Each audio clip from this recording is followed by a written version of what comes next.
Before the wedding, Daniel looked at me with a mix of hesitation and hope. "Can you give me a month?" he asked. He wanted to try rekindling his relationship with his ex-girlfriend. If he succeeded, it would prove they were meant to be. If he failed, he promised to return, marry me, and leave her in the past forever. I didn't argue. Instead, I smiled faintly and replied sincerely, "Go ahead, give it a try. After all, life shouldn't have regrets, right?" That night, he drove off, looking relieved, almost happy. Meanwhile, I quietly packed my belongings and called home. "Mom," I said, my voice steady, "I'm not getting married. I'm coming home to help you with the family business." I could feel my mother's excitement through the phone. "Finally, your dad and I always said that man wasn't reliable. 7 years of dating, and he still couldn't commit." She didn't wait for me to reply. "Perfect timing. Our art studio in Chicago needs someone to settle the accounts. I'll arrange everything for you." "Sure," I said, cutting the conversation short. Chicago sounded ideal, far enough to leave everything, especially him, behind. As I stood amidst the scattered wedding souvenirs, all I felt was a quiet, bitter amusement. 7 years with Daniel Rhodes. 7 years of believing we had a future. I stood by his side through the toughest years of his life, believing that all the sacrifices would eventually pay off. But what I thought was the start of our happily ever after turned out to be nothing more than a fragile dream.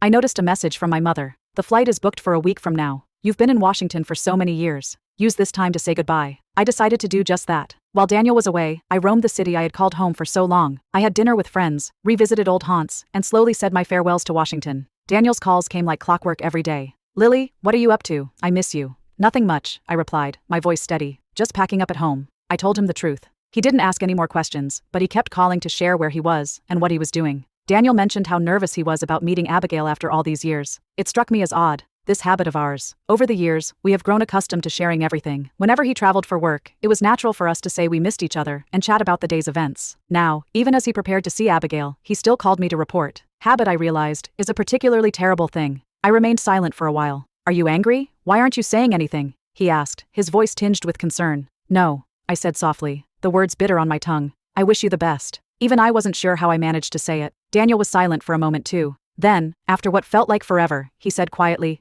"I'll come back as soon as possible. No matter what the result is, I love you." I wanted to believe him. I might have even believed him for a fleeting second. But it didn't matter anymore. Because this time, I was ready to let go. 3 days later, Daniel returned. I hadn't expected him to come back so soon. But what shocked me more was that standing next to him was Abigail. I still remember the first time I met Abigail. Back then, I had felt a pang of envy. She was the kind of girl who wasn't afraid to break the rules. A little wild, yet undeniably magnetic. Stunningly beautiful. She exuded confidence and flair. The air between us was tense, laden with unspoken history. The kind of natural charisma Abigail possessed was something I could never emulate, shaped as I was by years of discipline and propriety. She had a tattoo curling elegantly along the side of her neck, her sunglasses perched atop her head, and her loose curls cascading over her shoulders. "Lily, long time no see," she greeted me, her voice familiar, but carrying an undertone of weariness. It struck me as strange. This version of Abigail seemed so different from the confident, untouchable figure in my memories. She asked politely if she could come in, and I, somewhat stunned by her sudden appearance, stepped aside to let her enter. As she walked in, Abigail accidentally bumped into a decorative bear, adorned with a wedding bow tie, sending it tumbling to the ground. She crouched down, picked it up, and handed it back to me with a faint smile.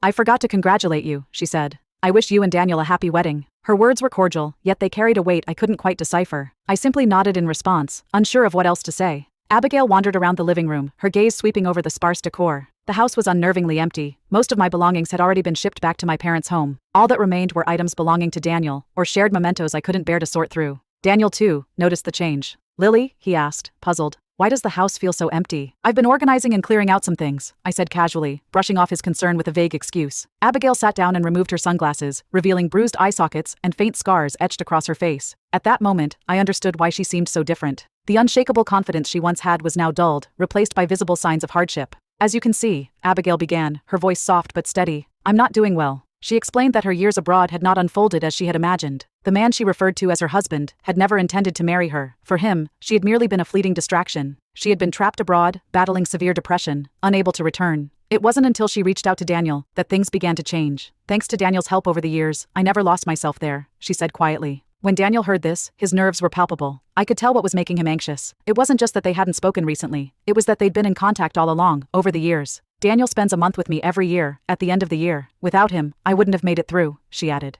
It all suddenly made sense. Daniel had always told me he was going on a business trip for a month at the end of each year. But it wasn't a business trip. He had been going to see Abigail. She continued, "When Daniel started his business, I heard you sold your dowry to give him the startup capital. I was in trouble at the time too," she explained, her voice tinged with a hint of regret. "So Daniel sent me $100,000 to help. That explained it." The missing $100,000 from his company's accounts. It was never just a financial discrepancy, it was a hidden part of Daniel's life with Abigail that I had never known. In just a few words, I realized the extent of what Daniel had done for Abigail. This time I came back to Washington. It's all thanks to Daniel. Lily, I have no hostility towards you. She smiled at me and continued. Let's try to get along well in the future, okay? It sounded like a request, but it felt more like a subtle form of moral pressure. After all, Abigail had been hurt so much, and all she wanted was for us to get along. If I refused, it would seem callous. But I wasn't sure what she meant by getting along well in the future. If this had been earlier, I probably would have reacted with anger. No one wants someone else intruding on their relationship. But now, I just found it laughable. How could I take their request seriously? Fine, get along well, I said, knowing it didn't matter much. I was leaving soon anyway, so why bother making a big deal out of it? Abigail stayed in the master bedroom, while Daniel and I slept in the second bedroom next to it. Daniel explained that Abigail's depression was severe, and that she cried for hours every night. The master bedroom was well soundproofed, so she wouldn't disturb me. I agreed to that arrangement. Before going to sleep, Daniel held me like he always did, his chest pressed against my back, his breath warm and soft against my neck, sending a light tickling sensation down my spine. The words he spoke cut through me like a knife. Lily, I think Abigail is different now. She's changed, and I can't help but feel she's dirty. You've noticed it too, haven't you? But I just can't let go of her. I feel sorry for both you and her. But you have to believe me when I say I will only marry you. I love you. I couldn't tell if Daniel had been drinking too much with Abigail before going to bed, but he talked to me all night. He shared everything. Things he should have kept to himself, and things that hurt more than I could handle. Just when I felt myself drifting off to sleep, I noticed an emptiness beside me. Daniel was gone. When I woke up the next morning, I saw him walking out of the master bedroom. He explained that Abigail needed to take her medication regularly, so he had gone in to remind her. I didn't press him, trying to be understanding. At breakfast, Abigail struggled with the unfamiliar dish. Daniel quickly ran downstairs to the convenience store to buy a steak. Normally, he didn't cook, but this time, he fried it himself and brought it to her. Abigail smiled at me teasingly. Daniel is so good at taking care of people. You must be so happy all these years, right? I just smiled and didn't reply. We had lived together for so long, and while Daniel couldn't stand the kitchen fumes, I was the one who always cooked. I didn't even know that Daniel could fry steak. He did it so skillfully, and the presentation was beautiful. He didn't know how to cook at first, Abigail said, as if boasting. But every year when he came to see me, he'd fry a steak for me, and eventually, he learned. You know, Daniel is really good at cooking, right? Her tone felt almost like she was claiming him, as if I hadn't been the one by his side all these years. Daniel glanced at me, looking uncomfortable. I'm sorry, Lily. I've been too busy lately, but I'll definitely cook for you more in the future. I just laughed it off and didn't say much. After breakfast, Daniel quickly took Abigail to the hospital for a checkup. As I dragged my suitcase out of the room, he looked at me, puzzled. Are you going on a business trip? I didn't hear you mention it. Yes, I'm going on a business trip, I replied. Daniel, in a rush, didn't ask any more questions and hurried out. Maybe Daniel truly cared too much about Abigail. Otherwise, the Daniel I knew, attentive, meticulous, would have noticed that all my documents were gone, that traces of me had almost been erased from the house. Are you leaving now? He asked, his voice breaking through the silence. There were still 3 hours until my flight took off, and somehow, I found myself standing at the crossroads of what had been my life with him. I had spent so many sleepless nights, wondering what life would be like without Daniel. What would it feel like to walk away? I hadn't expected it to happen like this.